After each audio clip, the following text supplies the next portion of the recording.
All right, welcome to The Explainer. Now, if you're running a high-risk online business, you know the struggle. You know just how hard it is to keep a payment gateway stable. So today, we're going to break down a really counterintuitive strategy that claims to tackle this very, very expensive problem head-on. Okay, first things first, let's just see if this story sounds familiar. Is this you? You're out there, you're running a business, maybe it's in a kind of niche industry, and you are just constantly fighting to find a payment gateway that won't just shut you down out of the blue. And maybe you've already tried all the usual suspects, right? You jumped through every single hoop for a platform like Stripe. You submitted all your real company documents, your ID, literally everything they asked for, only to get that dreaded email saying your account's been shut down anyway. And then comes the knockout punch. Has this ever happened to you? It's not just that your account is gone. No, they've refunded all the money you earned directly back to your customers, leaving you with a big fat zero, or, even worse, a negative balance. Yeah, the source we're looking at sums this up perfectly. It is a catastrophic failure for a business. I mean, think about it. All that time, all that money, all that effort, just gone. Vanished in an instant, with zero warning. This is the kind of thing that just puts entrepreneurs straight out of business. So this really gets to the heart of the problem, doesn't it?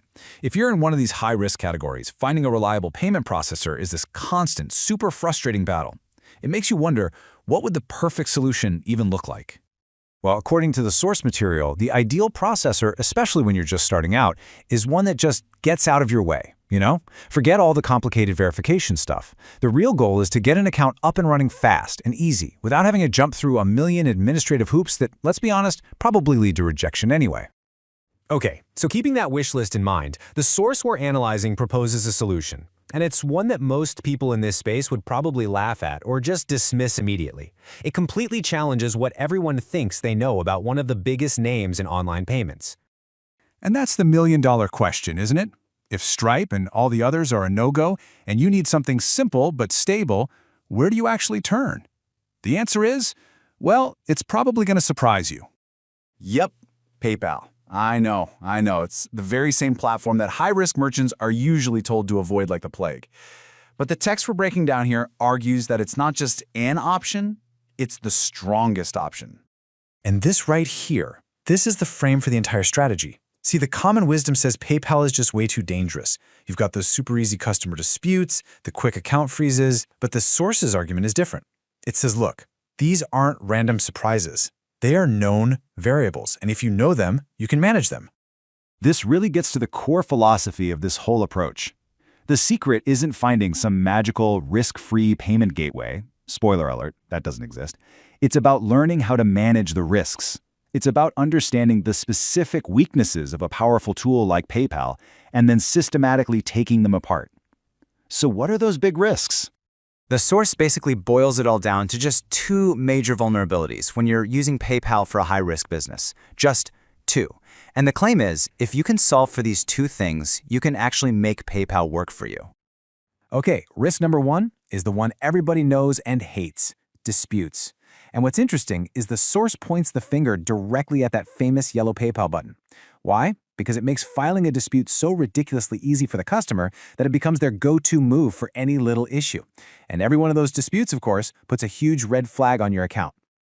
Now, the second risk is a little more technical, but it is just as deadly.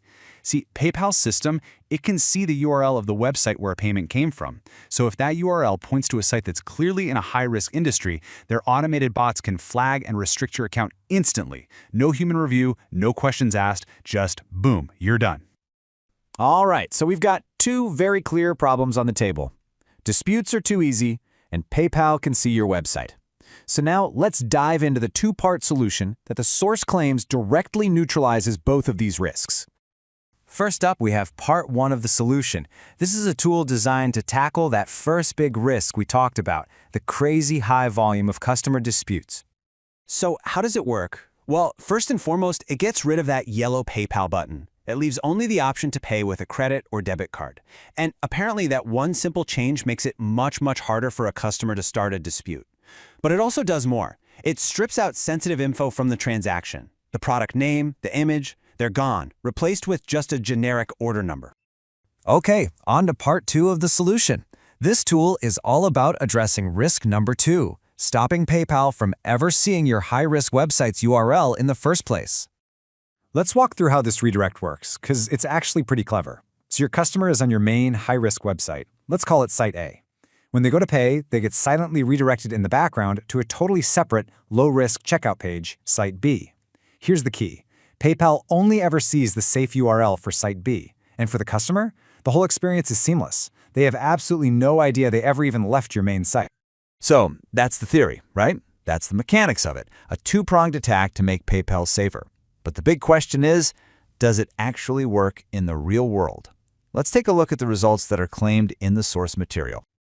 But first, a little dose of reality. The source is really upfront about this. It is not a 100% foolproof magical guarantee. Nothing is, not in the world of high-risk payments. The goal here isn't to eliminate risk, it's to dramatically reduce it.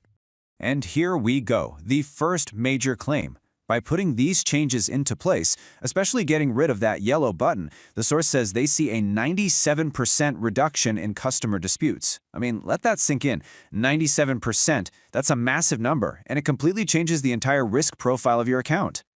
And the second key number is the one that really matters, the bottom line. How long does your account stay alive? Well, the source claims that this two-part system leads to an 87% reduction in account suspensions. What that really suggests is that by tackling just those two specific risks, you can drastically increase how long your payment processor stays stable and active. And all of this really brings us to a final big-picture thought. You know, the strategy we've just walked through is a really innovative technical workaround for a very real business problem. But it also brings up a bigger, maybe more philosophical question, right?